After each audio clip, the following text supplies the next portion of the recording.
I lied to you, YouTube. I said the last unboxing would be the last unboxing in this library, and it's not. Technically, we're gonna do one more office unboxing in this library. I think I get extra boxes from Junior Library Guild. I get like 14 a year, so I guess this is like a second May box. I don't know if we're calling it the June box. I don't know. I got it in May, but I already had a May box, so I'm not really sure. But either way, I've got 5 more books from Junior Library Guild. I'm Megan. Welcome back to the library, by the way. If I didn't already say that, I totally forgot. I don't know what's in this box. Let's find out. Kindling by Tracy Chee. Oh, Tracy Chee. Didn't she write 1,000 Steps into Night? Yes, she did. Is this a sequel? I don't think so, but I could be wrong.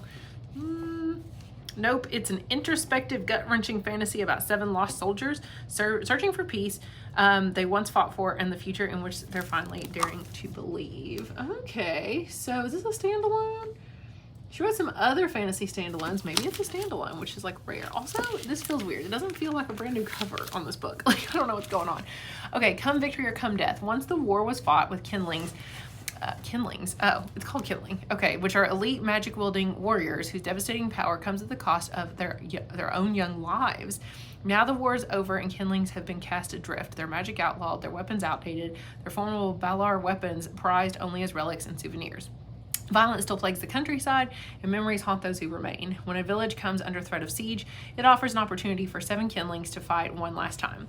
But war changed these warriors, and to reclaim who they once were, they still have to battle their past, their traumas, and their grim fates to come together again, or none of them will make it out alive. Okay, I don't feel like I got a lot from that. It kind of sounds cool. I don't think it's a book I'll read. It's also kind of long. Not really. It's like 400 pages. Font's just like medium sized, I suppose. I don't know. Sounds all right. Okay, next it looks like maybe is this a graphic novel? It is. We got a graphic novel, and it's in black and white, which I don't love, but that's just me. It's called Safe Passage. I don't like that it's not covered. I have to cover this one. Maybe. I don't know. It's like kind of hard. I guess I'll cover it. Crime Scene, Do Not Cross. Safe Passage, the medium of comics, is in full throttle, singing his pure song in his truest voice, 1 page at a time. Well, that tells us nothing. It says, never wander far from the path. So is this gonna be like a mystery, like a crime thing? It says, for 15-year-old Darius and his little sister Sissy, crossing 4 different gang territories every day to get to class is like running a gauntlet. Oh, my kids love stories about gangs, so they'll love this. Even with the program called Safe Passage that's been set up just to get students to school alive. But when Darius's best friend Booger, nice, here's a rumor that a Brinks truck has, I guess maybe that's like one of the gangs, has crashed on the interstate. The boys, followed by Sissy, ditch school and set out to find a lost bundle of cash that could save Darius's family from eviction and hopefully change their lives forever. A lot can happen between sunrise and sunset, and Darius, Sissy, and Booger are about to getting home in one piece isn't guaranteed, especially when viral rumors start flying on social media that they're all alone and carrying a bag full of money. Sometimes on the streets of Chicago's South Side, there is no safe passage. Ooh, my students are going to love this. It's realistic. It's about gangs. It's set in Chicago, about trying to get home alive. Like, it's a graphic novel version of that, and they love graphic novels around here. It's our most popular genre in our library by far. It's the most number of checkouts, and the second is realistic fiction, and it literally has half of the checkouts as graphic novels. Next is Icarus by Kay Ankrum. I've never heard of this book except that Books and Lala, Kayla from Books and Lala, talks about this book, I think a lot, or recently. She talked about it recently because she liked something else by Kay Ankrum. What was it? The Wicker King? She also wrote Lethal Lit, Murder of Crows. Huh.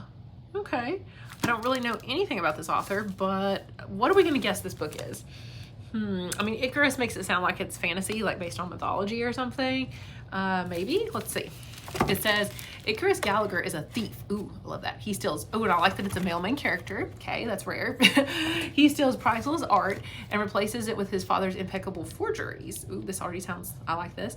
For years, one man, the wealthy Mr. Black, has been their target in revenge for his role in the death of Icarus's mother.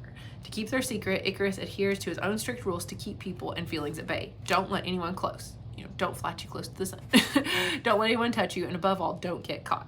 Until one night he does, not by Mr. Black, but by his mysterious son, Helios, now living under house arrest in the Black Mansion. Instead of turning Icarus in, Helios, oh, I love that. His name is Helios, like sun. Is he going to get too close to Helios? Is he going to get too close to the sun?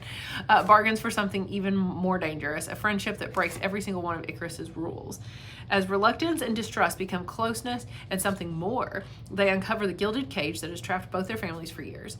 One, Icarus is determined to escape. But his father's thirst for revenge shows no sign of fading, and soon it may force Icarus to choose the escape he's dreamed of or the boy he's come to love. Reaching for both could be his greatest triumph or could be his downfall. Oh my gosh, the names in this book, I don't know if I can get past the cheesiness of the fact that the character's name is Helios. Sorry about that. I had to pause, not that you know, but I had two seniors who literally couldn't do senior activities today until they got their books paid off. So they came and paid for their books. Yay. Next, okay, we have 2 books left, and I've seen this one, Where Sleeping Girls Lie. This is the author of Ace of Spades, and I'm not even going to try to pronounce her name because I'm going to say it wrong. I don't even see her last name. Abike Amide? I don't know. That's her last name right there. So I'm going to guess that this is like a either horror or thriller, because I think her other one was mystery, but I feel like this one is something different. Also, oh my gosh, there are so many words per page and it's tiny font. This is a long book for young adults. I'm afraid that'll scare some kids off for sure. It's like it's about 400 pages, but oh my gosh, so many words per page. So it's a harrowing mystery about a school festering with rot and a girl ready to walk right into its ugliest depths with twists. It is a knife-sharp novel pointed right at the heart of society's darkest corners. A flawless mystery. Okay, so it's more mystery than, and this one says thriller. Mystery thriller. It's the honest portrait of the rage of teenage girls and the catharsis found afterwards. Enthralling from the very first page. It's a world flooded with deception and secrets. I didn't read Ace of Spades because I didn't think it sounded that good, but this actually sounds pretty good. I wonder if it's getting good reviews. So it says Said Hussein is starting her 3rd year of high school, this time at the prestigious Alfred Nobel Academy boarding school after being homeschooled. Misfortune has been a constant companion throughout her life, but even Said, or maybe it's Sadie, it's just S-A-D-E, so I don't know. Said doesn't expect her new roommate Elizabeth to disappear after Said's first night, or for people to think she had something to do with it. With rumors swirling around her, Said catches the attention of the girls collectively known as the Unholy Trinity. There's always like a clique. It's always like a boarding school clique and a mystery. And they bring her into their fold. Between learning about them, especially Persephone, who Said is inexplicably drawn to, and playing catch-up in class, Said already has so much on her plate. But when it seems people don't care enough about what happened to Elizabeth, it's up to her and Elizabeth's best friend Baz to investigate. And then a student is found dead. Dun, dun, dun. As Said and Baz keep trying to figure out what's going on, Said realizes there's more to Alfred Nobel Academy and its students than she thought. Secrets lurk around every corner and beneath every surface, secrets that rival her, even her own. Ooh, you know what? I'm gonna put the reviews. This is the Goodreads reviews. I'm gonna put them right here on the screen because I'm intrigued to see like how many stars ratings it's got, how many ratings it has. I'm just assuming it's gonna be over a 4-star, but this little thing right here will tell you. And our last book. Oh, I saw Books with Brittany read this not too long ago, and I think she liked it, Where the Dark Stands Still. I've seen other people talk about this. I don't even think I realized it was young adult, but it's pretty. The cover goes all around here. I'm gonna guess it's fantasy. Looks very fantasy. Who's it by? A.B. Poranek. Huh. Her first novel. Oh, this is her first novel. It's an ode to Poland's wild woodlands, wilder fairy tales, and the girls who were raised by them. Ooh. She grew up in Canada, but spent her summers in the Polish countryside. Interesting. Okay, let's see what it's about. It says, what dark secrets lie hidden in the spirit wood? Ooh. It says Liska knows that magic is monstrous and its practitioners are monsters. She has done everything possible to suppress her own magic to disastrous consequences. Desperate to be free of it, Liska flees her small village and delves into the dangerous demon-infested spirit wood to steal a mythical fern flower. If she plucks it, she can use one wish to banish her powers. Everyone who has sought the fern flower has fallen prey to unknown horrors. So when Liska is caught by the demon warden of the wood, called the Lizzie, something like that, I don't know, Lisi, a bargain seems better than death. 1 year of servitude in exchange for the fern flower's wish. Whisk away to the Lisi's whatever crumbling manor. Liska, there are too many L's and S's in this, soon makes an unsettling discovery. She is not the first person to strike this bargain, and all of her predecessors have mysteriously vanished. If Liska wants to survive the year and return home, she must unravel her host's spool of secrets and face the ghost, furtive and literal, of his past.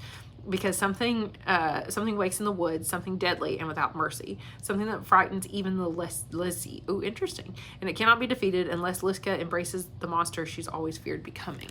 You know what this reminds me of? Uprooted by Naomi Novik. There was like a very similar bargain that like the girl has to go like live with this person for like a year or for however long, and I don't know, there's something else monstrous in the woods there too that they have to work against, and it's sort of magic. I don't know, does this not sound like that to you? I don't know. I didn't read all of Uprooted. I barely started it. I do want to read it though. I feel like it's going to be good, but this sounds really similar. I think I've heard pretty mixed reviews on this one though. I think somebody else I saw on BookTube didn't really like it that much.